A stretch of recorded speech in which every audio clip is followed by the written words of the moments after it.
আরেকটা বাড়ি দেওয়ার জন্য হাতটা নিষ্পিস করছে, কিন্তু সিতারা চৌধুরী হাতটা ধরে থাকায় পারছে না। তাকে কাঁদতে দেখে শুদ্ধ আরেকটা দেওয়ার জন্য মাকে সরাতে গেলে শিকল কাঁদতে কাঁদতে বলল, শীতল, আর করবো না ভাইয়া, এবারের মতো মাফ করে দাও।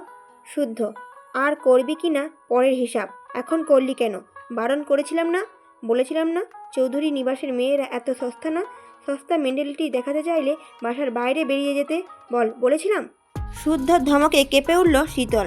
বড় মাকে ধরে পরপর মাথা নাড়ালো, অর্থাৎ শুদ্ধ বারণ করেছিল। তাকে মাথা নাড়ানো দেখে শুদ্ধ মায়ের হাত ছাড়িয়ে সাইড থেকে আরেকটা ঘা বসালো শীতলের পিঠে। তখন সারাফাত চৌধুরী কয়েক ধাপ এগিয়ে গুরুগম্ভীর সুরে বললেন, সারাফাত চৌধুরী, নায়কের বাবা, বাড়ির মেয়েদের গায়ে হাত তোলা এ কেমন বিহেভিয়ার শুদ্ধ? এর আগে বারণ করেছিলাম না তোমাকে? মেয়েরা বড় হচ্ছে যখন, তখন তাদের গায়ে হাত তুলবে না?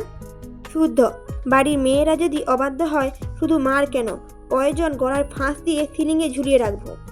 বড় ভাইয়ের কথা শুনে শখ আর স্বর্ণ গুটিয়ে গেল। ভয়ে একে অপরের মুখ চাহাচাই করল, কারণ তারাও সদ্য প্রেমে মজেছে।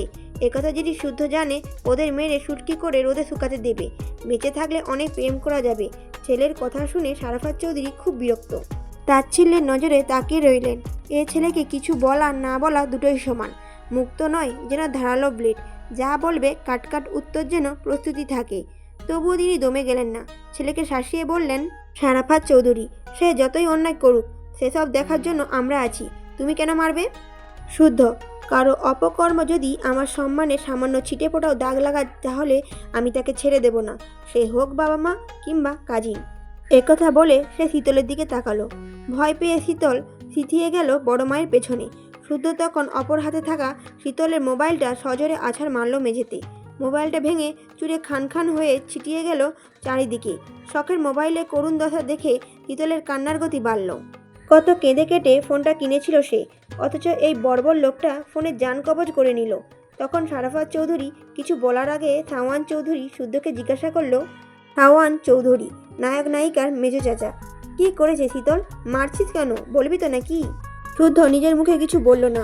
বাধ্য হয়ে শীতলই ফোপাতে ফোপাতে বলল, টিকটক করেছি। তার অর্ধেক কথা লুকাতে দেখে শুদ্ধ ভূ বাঁকিয়ে তাকাতেই পুনরায় বলল, 4 দিন হলো একটা প্রেম করেছি, শীতল বলল। একথা শুনে উপস্থিত সকলের বিস্ময়ে নজর গিয়ে পড়ল শীতলের দিকে। বলে কি এই মেয়ে, মাথা ঠিক আছে এর? তখন শুদ্ধ স্বর্ণ আর শখের দিকে তাকিয়ে কড়া কণ্ঠে শুধালো, তোরা জানতি না? শুদ্ধ বলল। দুই বোন এবার ভয়ে গুটিয়ে গেল। ভয়ার্থের ছাপটা তাদের চেহারায় ফুটে উঠল।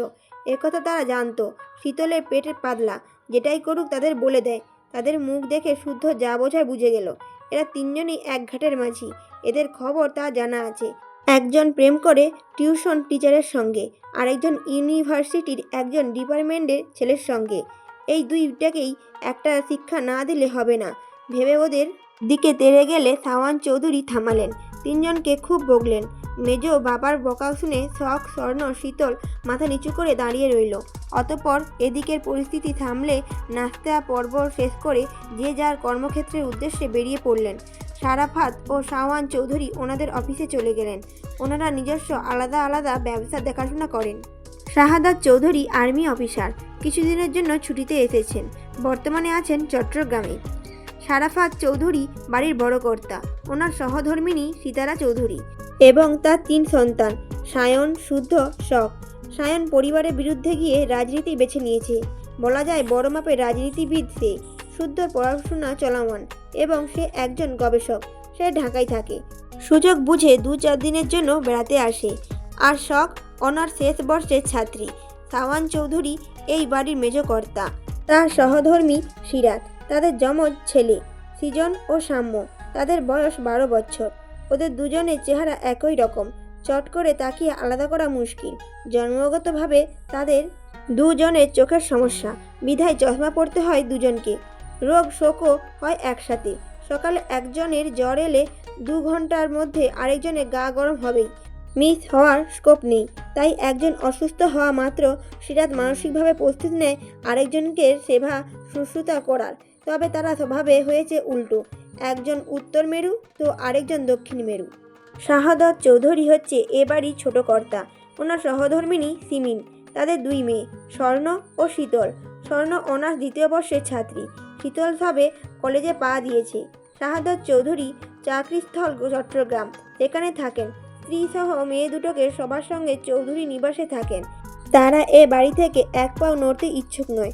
ধরাবাঁধা নিয়মে নাকি খাপ খাওয়ানোর জন্য তাদের পক্ষে নাকি সম্ভব নয়। একথা শুনে উনি কিছু বলেন না, কারণ ওনার অনুপস্থিতিতে স্বর্ণ বা শীতল কম আদর পায় না। বরং সাফাত ও সারওয়ান চৌধুরী সহ বাড়ির প্রত্যেকটা সদস্য একটু বেশিই ভালোবাসে তাদের। সিতারা, সিরাত, সিমিত তিন যা যত্ন করে আগলে রাখে পুরো চৌধুরী পরিবারকে। সব মানিয়ে নেয় নিজেদের মতো করে। তবে মজার ব্যাপার, এই চৌধুরী নিবাসের প্রত্যেকটা সদস্যের নামে শুরু স বা তালবের স বা দন্তের স দিয়ে, যেটা সচরাচর কোথাও শোনা যায় না, দেখাও যায় না। সায়ন রুম থেকে বেরিয়ে সিঁড়ি দিয়ে নামতে নামতে খেয়াল করে শীতল কান ধরে দাঁড়িয়ে আছে। তার শাস্তি এখনও শেষ হয়নি। ড্রয়িং রুমে শুদ্ধ বসে তাই পালাতেও পারছে না। সে শীতলের দিকে তাকিয়ে খ্যাক খ্যাক করে হেসে বলল, সায়ন, নায়কের ভাই, আর ছেলে পেলি না? শেষে কিনা ডেন্ডি ঘরে প্রেমে পড়লি? শীতল মুখ তুলে তাকালো। পায়ের ব্যথায় যান যায় যায় অবস্থা। সায়নকে হাসতে দেখে রাগ হলো খুব। কোথায় তাকে বাঁচিয়ে বড় ভাইয়ের দায়িত্ব পালন করবে তা না করে দাঁড়িয়ে দাঁত কেলিয়ে হাসছে। মির্জাফরের দল একটা, সময় হোক তারও আসবে। সায়নের হাসি সহ্য হলো না, তাই শীতল খ্যাক করে বলল, কে ড্যান্ডিখোর? সে মোটেও ড্যান্ডিখোর না, শীতল বলল। এ কথা শুনে সায়ন হো হো করে হেসে ফেলল। তখন তাদের কথার মাঝে সিরাত অর্থাৎ শীতলের মেজমা এসে উপস্থিত হলেন। উনি সায়নের উদ্দেশ্যে বললেন, সিরাতের মেজমা, ড্যান্ডিখোর কি রে বাপ? সায়ন বলল, ড্যান্ডি এক ধরনের আঠা। ড্যান্ডাইট অ্যাডহেসিভ নামের আঠাকে ছোট্ট করে ড্যান্ডি বলে। ইলেকট্রনিক যন্ত্রপাতি, ডিভাইস, চামড়া এবং প্লাস্টিকের পণ্য জোড়া লাগানোর জন্য ব্যবহার হয় এই ড্যান্ডি। এটা এখন নেশা হিসেবে বেছে নিয়েছে অনেকেই। সায়নের কথায় সিরাতের চোখ কপালে উঠে গেল। উনি আঁতকে উঠে বললেন, হ্যাঁ রে শীতল, শেষে কিনা আঠাকরকে পছন্দ হলো তোর? ব্রেকআপ করে ফেল মা, আঠাকর জামাই চাই না আমাদের। আঠা দিয়ে জামাই আপ্যায়ন করে কিভাবে তাও তো জানি না। মেজমায়ের কথা শুনে সায়নের হাসি বেড়ে গেল। সে হাসতে হাসতে বলল, সায়ন বলল, কেন মেজমা? আঠা দিয়ে সব আইটেম বানাবে। আঠার পোলাও, আঠার কোরমা, আঠার রোস্ট, আঠার কালাভুনা। আমাদের শীতলের ইউনিক জামাই বলে কথা, তাকে ইউনিক আপ্যায়ন না করলে চলে? একথা বলে সায়ন আবার হাসতে লাগলো। খাবারের আইটেমের নাম শুনে সিরাত মুখ কুঁচকে নিলেন, আর শীতল বিরক্ত হয়ে তাকিয়ে রইল। এই বড় ভাইগুলোর কাজই হলো ছোট বোনদের বফের ভুল ধরা। কি যে মজা পায় কে জানে। তবে বাড়ির সবাই জেনে গেছে দেখে সেও ভেবে নিল আজই ব্রেকআপ করে নেবে, নয়তো শুদ্ধ ভাই চেলাকাট ভাঙবে তার পিঠের উপর। ড্রয়িং রুমে বসে মা চাচিদের দিকে বিরক্তির চোখে তাকিয়ে আছে শীতল। বিরক্তির ভারে চোখ মুখ কুঁচকে আছে তার। পায়ের পেশিতে কালতিতে পড়ে আছে, তাই অবস্থা। ব্যথায় পিঠ পা অবশ প্রায়। তার মধ্যে এতক্ষণ কান ধরে থেকে কেবলই ছাড়া পেয়েছে সে। ছাড়া পাওয়া মাত্রই সোফায় বসে পা ধরে কাঁদতে শুরু করেছে। তাকে কাঁদতে দেখে সিমিত চৌধুরী বকতে বকতে গেছেন রসুন তেল গরম করতে, কিন্তু সেই যে গেছে এখনও ফেরার নাম নেই। কিভাবে থাকবে? রান্নাঘরে তিন যা মিলে রাজ্যের গল্প জুড়ে দিয়েছে। লাল শাক পুঁই শাক দেখে পুরনো কিছু কথা মনে পড়েছে তিন জায়ের। ওনাদের প্রেগনেন্সির সময় কে কোন জিনিস খেতে পারতো না, কার কোনটা খেতে ইচ্ছে করতো, কোন খাবার দেখা মাত্রই গা গুলাতো, সব কথাই উঠেছে। ওনাদের সঙ্গে সঙ্গ দিয়েছে কাজের বুয়া সাহেলা। ওই মহিলা আরেক গল্পবাজ, যা তার সঙ্গে গল্প জুড়ে দেয়। গল্প করতে করতে বাংলায় গালিও ছুঁড়ে অনায়াসে। ওনার এই বদ স্বভাবের কারণে সায়নের কাছে ধমক খেয়েছে বেশ কয়েকবার। ধমক খাওয়ার পরও মুখ কাচুমচু করে বলে। কাজের খালা সাহেলা বলে, জীবনেও আর গালি গাইতাম না ভাইজান, যদি গালাই তাহলে কুত্তার লগে দোস্তি করুম, কুত্তা আমার দোস্ত। এরপর দুদিন ঠিক থাকে, তারপর আবার সেই একই। শুদ্ধকে দেখে ভয় পায় বিদায় সে বাড়িতে এলে কম কথা বলে, দূরে দূরে থাকে। শুদ্ধ গেলে যেন হাঁপ ছেড়ে বাঁচি। এইবার তো বড় মাকে বলেই ফেলেছিল, মা জননী আপনি ছুটুপোলা এরাম খসখসে মেজাজে কেন?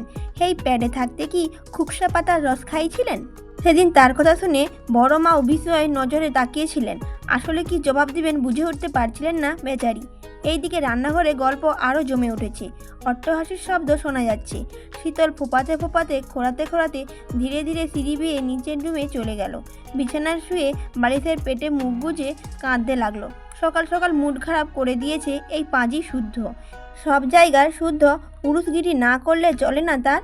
ইস, চালাকার দিয়ে কত জোরে মারলো। এভাবে কেউ কাউকে মারে? পুলিশ চোরকে এভাবে পেটায় না বোধ হয়। আর কেউ কিছু বলল না, বারণও করলো না, শুধু পানিশমেন্ট দেওয়া দেখলো। এখানেই প্রমাণ হয় বাড়ির কেউ ভালোবাসে না তাকে, কেউ না। যখন কেউ ভালোই বাসে না, এই মুহূর্তেই মরে গেলেই ভালো হতো। তখন সবাই বুঝতো এত মারকাটের কি খুব দরকার ছিল। কি এমন মস্ত বড় পাপ করেছে? শুধু টিকটকই করেছে। অসংখ্য মানুষ টিকটক করে, প্রেম করে, তারা কি মানুষ না? মোদ্দা কথা, প্রেম আর টিকটক এক জিনিস হলো নাকি? মোটেও না। শয়তানে যখন নাড়ে মানুষ তখন প্রেমে পড়ে। প্রেম করতে ডগমগ করে উঠলে প্রেমের খাদে, সেই খাদে একা একাই হাবুডুবু খায়। তারপর যখন হুঁশ আসে তখন বুঝে প্রেম কি জিনিস। আর মনের খুশির জন্য করে টিকটক, নেচে গেয়ে বিনোদন দেয় নিজেকে।